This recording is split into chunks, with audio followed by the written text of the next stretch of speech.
तो आज हम बात करेंगे नक्षत्र के ऊपर। तो उम्मीद है आपको जो पहला वीडियो है आपको बहुत पसंद आया होगा। आज जो हम बात करने वाले बहुत इंटरेस्टिंग चीज़ है। तो आज सवाल ये है कि हम हमारा 27 नक्षत्र है या फिर 28 नक्षत्र है। तो फिर कौन सी चीज़ें सही है जो अमूमन कन्फ्यूजन रहता है। तो एक्चुअली वो चीज़ क्या है और एक्चुअली ये 27 नक्षत्र ऐसा क्यों है कि हम उनको चंद्रमा से देखते हैं और ये क्या है एक्चुअली चीज़ें, थोड़ा और इसके डिटेल्स में आज हम बात करने वाले हैं। तो आज बहुत इंटरेस्टिंग चीज़ें हैं। सबसे पहले हम चंद्रमा और नक्षत्र से जान लेते हैं, फिर हम बात करेंगे कि 27 नक्षत्र है या फिर 28 नक्षत्र है और उसके पीछे भगवान कृष्ण का क्या हाथ है। और एक बात है जो मैं आपको बताऊंगा, सच कितनी है झूठ कितनी है नहीं जानता हूँ, लेकिन हाँ ये चीज़ मैंने सुना है और किताब में भी पढ़ा है, तो बताऊंगा ज़रूर आपको, ठीक है। तो जो 27 नक्षत्र है, जो हम कहते हैं 27 नक्षत्र, तो वो चीज़ क्या है कि दक्ष प्रजापति की जो उनकी 27 बेटियां थी, ठीक है, 27 कहो 28 कहो, ठीक है, तो उनकी शादी चंद्रमा से कर दी गई।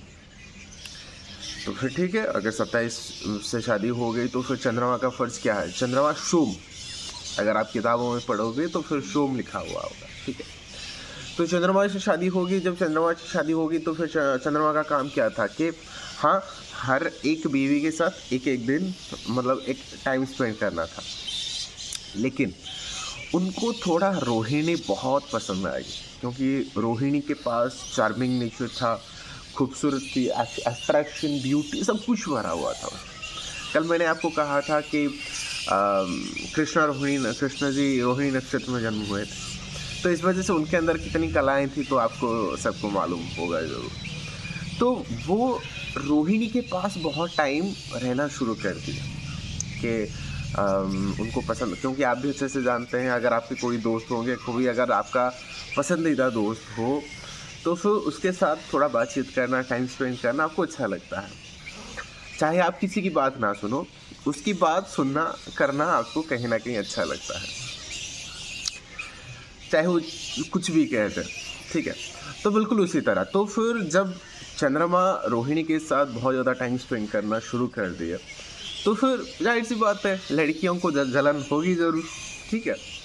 तो उन्होंने क्या किया, उन्होंने जाके दक्ष जी मतलब उनके पिताजी से शिकायत की, देखिए चंद्रमा जी, हमारे पतिदेव जी ये सारी चीज़ें कर रहे हैं, हमें टाइम नहीं दे रहे हैं। वो रेवती जो थी वो सबसे जाके पहले शिकायत की। तो इस वजह से हम कहते हैं कि जो लोग रेवती नक्षत्र में जन्म होता है या फिर रेवती नक्षत्र में कोई प्लैनेट आ जाए, तो वहाँ पर कहीं ना कहीं थोड़ा सा डिससेटिस्फेक्शन हो जाता है और कहीं ना कहीं मैरिटल लाइफ को लेके एक डिससेटिस्फेक्शन की कंडीशन रहती है ज़रूर। तो जैसे वो दक्ष प्रजापति से शिकायत करने लगी, तो फिर उन्होंने चंद्रमा को कहा कि देखो तुम ये जो कर रहे हो गलत कर रहे हो, तो सबको टाइम दो, सबको टाइम देना चाहिए। उन्होंने तो हाँ कर दिया, लेकिन जिद्दी है, दिल तो लग गया है एक जगह पर, तो फिर क्या किया जाए। उन्होंने हाँ करके फिर से रोहिणी को टाइम देने लगे, फिर उन्होंने सुना नहीं उनकी बात, तो फिर दक्ष प्रजापति उनको अभिशाप दे दिया कि तुम्हारी ये जो रोशनी है, जो एनर्जी है, जो ऑरा है, जिस वजह से है, वो पूरी तरह ख़त्म हो जाएगी, तुम्हारा वो तेज ख़त्म हो जाएगा पूरी तरह।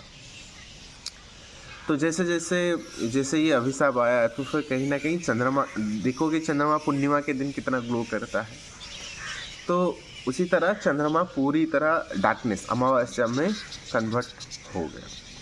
तो फिर उसका सोल्यूशन किया जाए, तो सोल्यूशन के तौर पे उन्होंने शिव जी को उपासना की, मतलब पूजा की, ध्यान किए, ठीक है।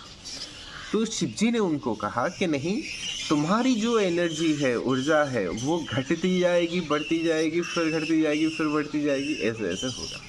तो इसी वजह से आज हम देखते हैं, अमावस्या भी देखते हैं और पूर्णिमा भी देखते हैं।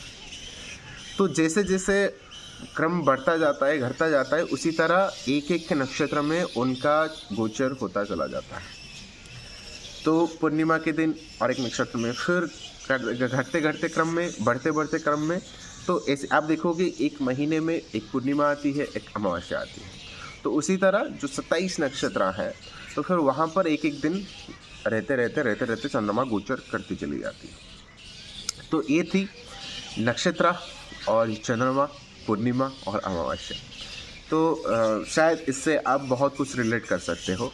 तो फिर जो हमारी टेंडेंसी होती है, जैसे सपोज मान लो कोई रोहिणी नक्षत्र में पैदा होते हैं, कोई रेवती नक्षत्र में पैदा होते हैं, ठीक है, या फिर कोई मूल नक्षत्र में पैदा होता है, चाहे जो भी नक्षत्र हो, जो ये जो 27 बीवियाँ थी उनकी, तो फिर हर किसी की, आप अच्छे से जानते हो, आपकी फ्रेंड सर्कल में जितनी लड़कियां दोस्त हैं, जितने लड़के दोस्त हैं, सबकी टेंडेंसी एक जैसा एक कभी नहीं होती है।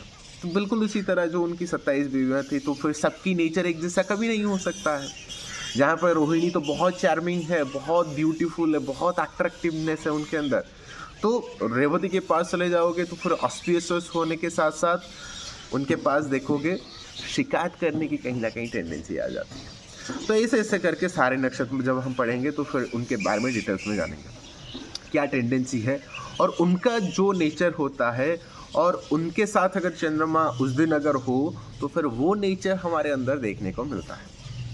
ठीक है, शायद आप समझ चुके होंगे। एक्चुअली जो आप कहते हैं जो बर्थ स्टार, मेरा जन्म नक्षत्र ये नक्षत्र है, तो आपका जो नेचर है तो फिर उस नक्षत्र के हिसाब से आपका नेचर हो जाता है, क्योंकि चंद्रमा वहाँ पर होगा।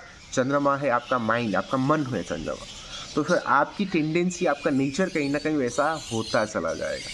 ठीक है, तो अब बात करते हैं 27 नक्षत्र है या फिर 28 नक्षत्र है। चलिए, इसके ऊपर मैं कुछ दिन पहले एक वीडियो देख रहा था। जब आप जानते हैं महाभारत युद्ध हुआ था, कौरव और पांडव में युद्ध हुआ, तो युद्ध होने से पहले धृतराष्ट्र जी ने बुलाया एस्ट्रोलॉजर को, बताओ युद्ध होने वाला है, हमारा बेटा जीतेगा नहीं जीतेगा, क्या होगा, कुछ प्रेडिक्ट करो।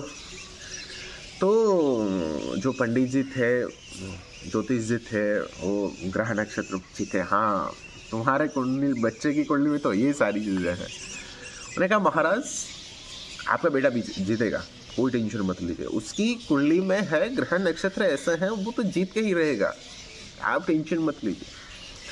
युद्ध चलता गया चलता गया चलता गया, फिर हार होती चली गई। तो कृष्ण जी धृतराष्ट्र जी ने फिर से बुलाया कि पंडित को, अरे भाई तुम तो कह तो कुछ रहे हो लेकिन हो तो कुछ रहा है, क्या है। उन्होंने कहा कि महाराज मैं तो कुंडली देख रहा हूँ, ग्रह नक्षत्र ऐसा है, सारी चीज़ें आपके बेटे के फेवर में है, लेकिन कोई तो युद्ध में ऐसा पर्सन है जो ग्रह नक्षत्रों को भी बदल दे रहा है, उसको भी कंट्रोल कर रहा है, ऐसा कैसे हो सकता है। तो इस बात की सच्चाई क्या है, क्या नहीं है, इसकी ऑथेंटिसिटी क्या है, क्या नहीं है, मैं इसके ऊपर जाना नहीं चाहता हूँ। क्या ऐसा सच में हुआ था, क्योंकि मैं उस टाइम पे नहीं था और इतना दिव्य ज्ञान नहीं है। हाँ, लेकिन ये चीज़ कहते हैं, इसको कंफर्म करने के लिए मैं किताब पढ़ रहा था, तो फिर उसमें वो सारी चीज़ें मेंशन की गई है। जब पांडव और कौरव में युद्ध हुआ था, तो फिर जो 27 या 28 नक्षत्र, इससे आपको पता चलेगा। ठीक है, जो युद्ध हुआ था उसमें कौरवों ने डिसाइड किया था कि अभिजीत नक्षत्र में युद्ध को शुरू करने वाले थे। वो अमावस्या की तिथि में, अमावस्या के दिन जब सूर्य और चंद्रमा उस अभिजीत नक्षत्र में थे, तो फिर वहाँ से उनको युद्ध शुरू करना था। और अभिजीत नक्षत्र एक ऐसा नक्षत्र है जिस टाइम पे अगर आप कोई काम शुरू करते हो तो फिर आप कभी हार नहीं सकते, इतनी स्पेशल है अभिजीत नक्षत्र। तो ये बात कृष्ण जी को पता चल गई कि हाँ तुम अभिजीत नक्षत्र में शुरू कर रहे हो, क्योंकि वो उसकी वैल्यू जानते हैं। उस नक्षत्र में शुरू किया गया कोई भी काम कभी विफल नहीं होता। तो उनको मालूम था कि अगर इस टाइम पे ये शुरू करते हैं तो फिर इनको कोई हरा नहीं सकता। ठीक है, तो कृष्ण जी ने क्या किया, जो अभिजीत नक्षत्र थे, अभिजीत नक्षत्र को उस नक्षत्र मंडल से ही निकाल दिया। ठीक है, उस नक्षत्र मंडल से ही अभिजित नक्षत्र को निकाल दिया। तो अभी इस वजह से हम 27 नक्षत्र को ही मानते हैं कि हाँ 27 नक्षत्र है, ठीक है। और अभिजित नक्षत्र बहुत छोटा नक्षत्र है, उसकी जो लेंथ है 4 डिग्री 13 मिनट और 20 सेकेंड शायद था। तो अभी भी अगर आप अभिजित नक्षत्र को देखोगे, वो आपकी नक्षत्र जो 27 नक्षत्र है वहाँ पर उत्तराषाढ़ा नक्षत्र में और श्रवण नक्षत्र के बीच में आपको देखने को मिलेगा। जो उत्तराषाढ़ा नक्षत्र 4 डिग्री 40 मिनट से लेके आपके श्रवण 10 डिग्री 53 मिनट 20 सेकेंड तक आपको एक अभिजित नक्षत्र देखने को मिलेगा, ठीक है। तो ये था जो क्या 27 नक्षत्र है या फिर 28 नक्षत्र है। अगर आप अभी जो महादशा वगैरह जो सारी चीज़ें देखते हो तो 27 नक्षत्र से प्रेडिक्शन किया जाता है। अगर आप बहुत पुरानी चीज़ों को देखोगे, बहुत ऐसी चीज़ें टेक्निक टूल्स है जहाँ पर 28 नक्षत्र को लेकर प्रेडिक्शन दिया जाता है, ठीक है।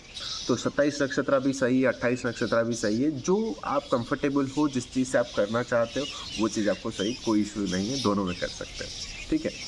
तो उम्मीद है आपको वीडियो पसंद आया होगा और कहीं ना कहीं मस्ती करके ही हम पढ़े हैं। मैं चाहूँगा कि कमेंट करके बताइए आपको वीडियो कैसा लगा, क्योंकि अगर आप बताओगे नहीं तो मैं खुद को इम्प्रूव नहीं कर पाऊँगा, थोड़ा और बेहतर तरीके से पढ़ाने में थोड़ा सक्षम ना रहूँ। तो इस वजह से मैं चाहूँगा कि जो लोग भी देख रहे हैं कमेंट ज़रूर करके बताइए, ताकि और मोटिवेशन में मिले कि चीज़ों को, हाँ चीज़ें लोग एंजॉय कर रहे हैं, लोग कर रहे हैं, तो फिर इसको वीडियो बनाने में थोड़ा सा मोटिवेशन जरूर मिलेगा हमको। और कैसा लगा कमेंट करके जरूर बताइए और साथ ही साथ चैनल को लाइक शेयर कमेंट सब्सक्राइब जरूर करिए।